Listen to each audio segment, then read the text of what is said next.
Bismillahirrahmanirrahim. Assalamualaikum warahmatullahi wabarakatuh. Bismillah walhamdulillah. Wassalatu wassalam ala rasulillah wa ala alihi wa sahbihi wa mawalak amma ba'dah.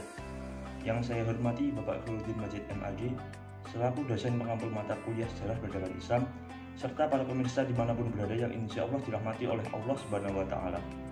Pertama-tama marilah kita panjatkan puja dan puji syukur kehadirat Allah yang telah memberikan kita rahmat serta nikmatnya sehingga kita masih diberi keadaan sehat walafiat dan semoga senantiasa mampu untuk menjalankan segala perintahnya dan menjauhi segala larangannya.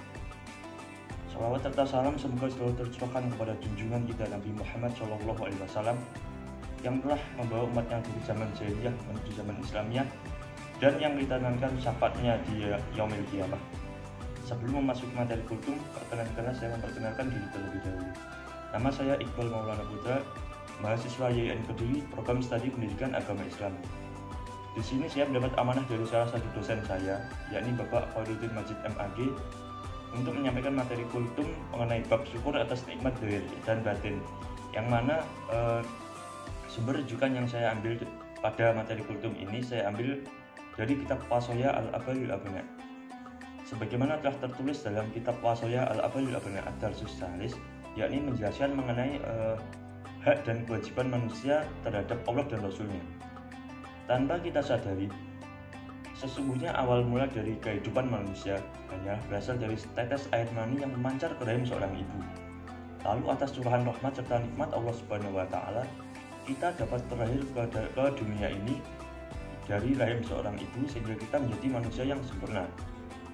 Allah Subhanahu wa Ta'ala telah menganugerahi kita lisan untuk berbicara, telinga untuk mendengar, mata untuk melihat dan juga otak untuk berpikir.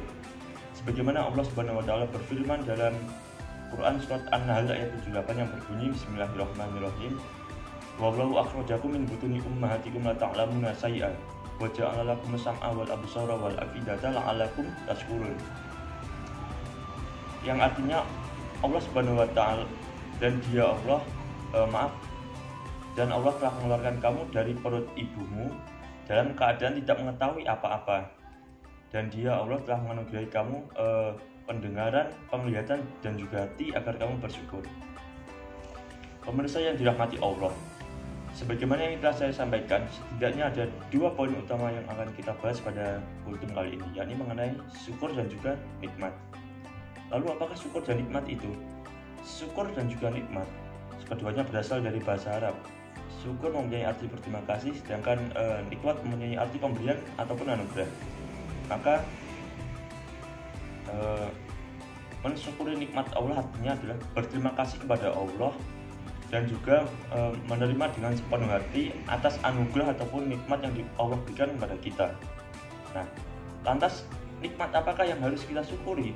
Tentu segala nikmat yang Allah berikan kepada kita harus kita syukuri, baik itu nikmat zahir maupun nikmat batin.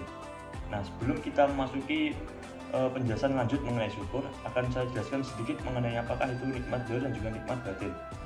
Nikmat zahir adalah nikmat yang dapat dilihat oleh mata, yang dapat didengar oleh telinga, dapat diraba oleh tangan, dapat dirasa oleh lidah, dan juga dapat dicium oleh hidung.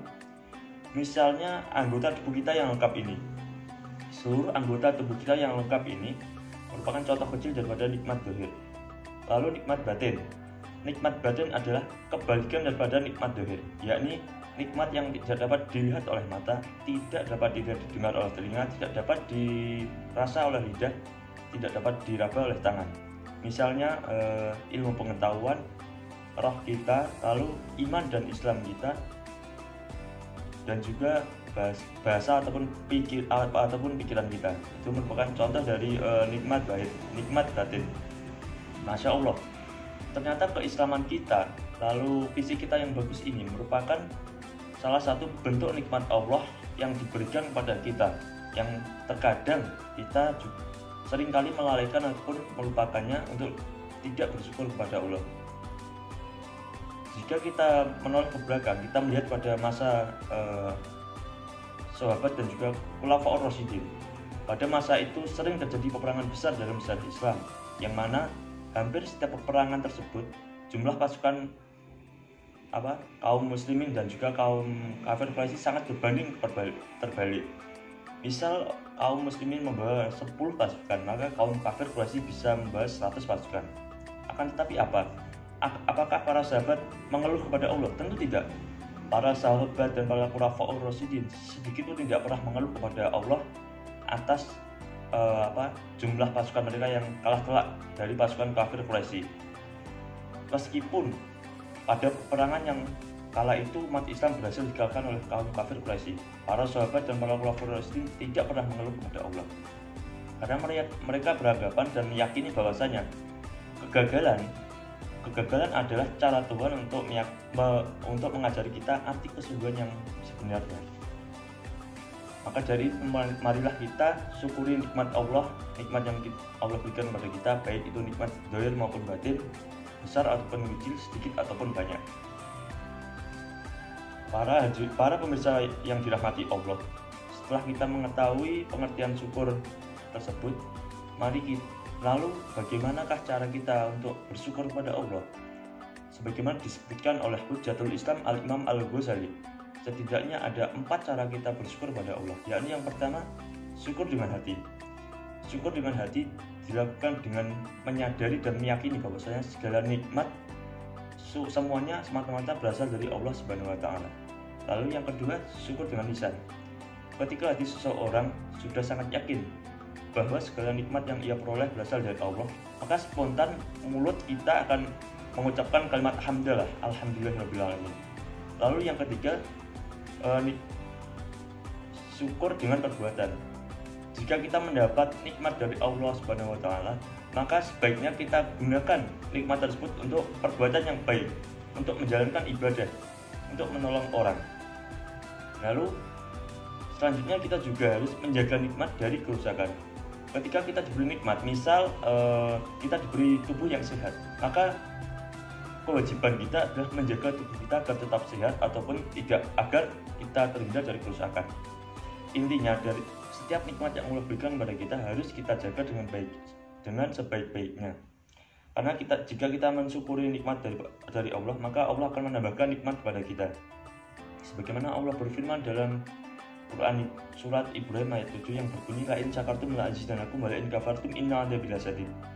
Yang artinya sesungguhnya jika kamu bersyukur pasti kamu akan menambah nikmat kepadamu. Sesungguhnya jika kamu bersyukur pasti kami akan menambah nikmat kepadamu, dan jika kamu mengingkari nikmatku maka azabku sangatlah pedih. Sebagaimana tersirat dalam arti ayat tersebut, maka jangan sampai kita lupa untuk tidak bersyukur kepada Allah. Mengapa? Karena jika kita lupa untuk tidak bersyukur kepada Allah, maka berhati-hatilah, sesungguhnya azab Allah sangatlah pedih. Demikian yang dapat saya sampaikan. Apabila ada kurang lebihnya saya minta maaf yang sebesar-besarnya. Dan semoga saat ajal kita menyebut nanti, kita diberi nikmat berupa rezeki untuk mengucapkan kalimat la ilaha illallah. Karena terkadang kita lupa bahwasanya nikmat rezeki tidak hanya berupa harta semata. Jazakumullah khairan katsiran wal afu minkum ihdinas siratal mustaqim wa akhiran wassalamu alaikum warahmatullahi wabarakatuh.